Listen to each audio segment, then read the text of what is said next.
All right, welcome back to the channel, everyone. Right now I've got a OnePlus 13 in front of us here, and I'm going to do a factory reset because I've been testing out something to help me automate as best I can the setup of brand new phones that I get in the mail to test. So I'm working in Bash to interact with ADB to send commands to the phone on what I want to install. So we're going to test that out here kind of live and see what happens. So as you can see, it is doing its factory reset. I'm going to uninstall this because I'm going to need to use my USB UBA key or whatever it's called to authenticate with Google here in a minute. But I'll walk you through what you need to do and how this works in just a second.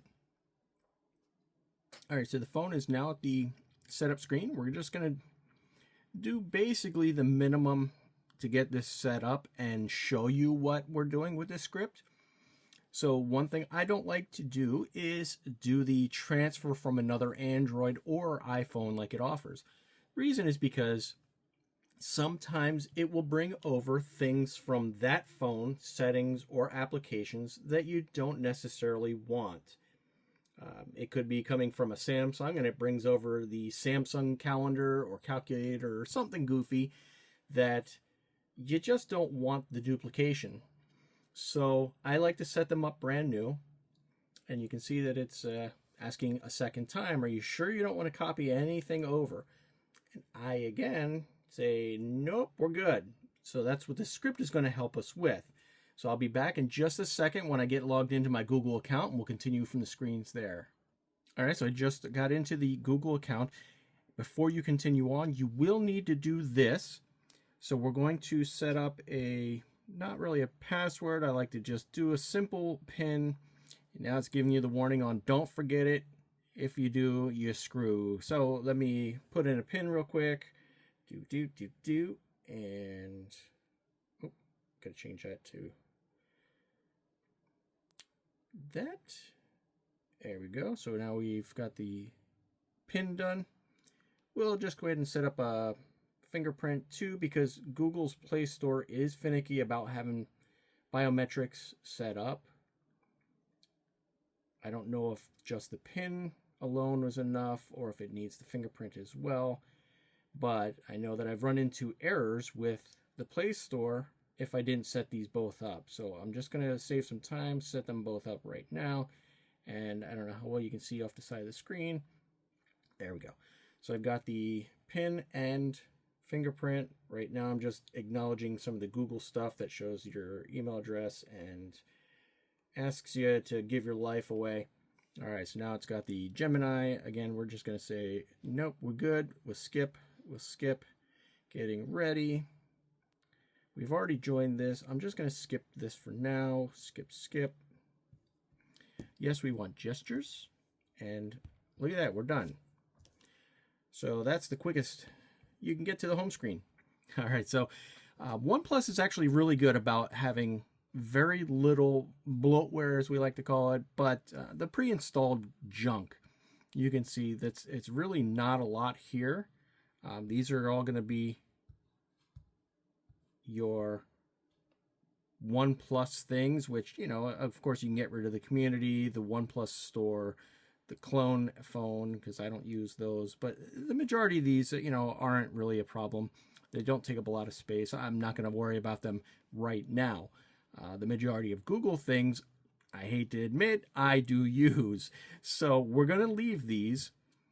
The one thing I don't use is Google Meet. So I've got my script here set up, and we're going to execute it for the first time. Before we do that, we got to go into settings, and there we go. And the first thing I want to do is we're going to set the display to a 5-minute instead of 30-second, just so we can see what the screen is doing. Throw a little finger down there so we can get that setting change. But the critical part, go to About, go down to Version, and we have to enable developer mode, just in case you don't know. That's how you do it. me put the pin in, boop, doop, boop, doop. There we go. You are now a developer. So to use that, you go back to screens, go back to setup, system, and developer options. It's already enabled. Some things like Vivo, they have that turned off, so you have to check that. And then come down a little ways, USB debugging, okay. And since it's already plugged into my Mac, you can see here and here, we are going to say allow. That should be it. That should be the setup. So now I'm going to run my script. And the first thing it's going to do is it's going to check the phone for anything that I've identified as bloat. So the majority of things are really focused on Samsung at the moment, but it's a ton of Facebook, Samsung Pen Up I don't use, but others may. Samsung Kids Home, I don't use those, so I have it set up to look for those and disable or uninstall if they can be uninstalled. As you saw just a moment ago, I'll show you here in a second, Google Meet is now already gone. So the script is working and doing its job on getting rid of the junkware. And now you can see it brings up the Google Play Store, and you have to actually sit here and acknowledge each one of these apps because the phone is not rooted. When you get it out of the box, it's not going to be rooted. So you have to do these things manually. But it saves you a lot of time from having to go in, open the Play Store, click the little search box, type in the program's name, look for the right icon because, sometimes like the authenticators you saw, there's going to be like 5 million of those, and you got to find the right icon to make sure you're not getting scammed and clicking on the wrong one that you don't really want to screw with. This is going to save you some of that time and headache because these go directly to that specific program and pop up for you to install fairly quickly. Side note, if you've never seen the Blip file transfer, highly recommend you go and check that out. I use it on all of my phones, including iPhone and my MacBook. It's phenomenal for transferring photos and videos and other things between all of your different devices.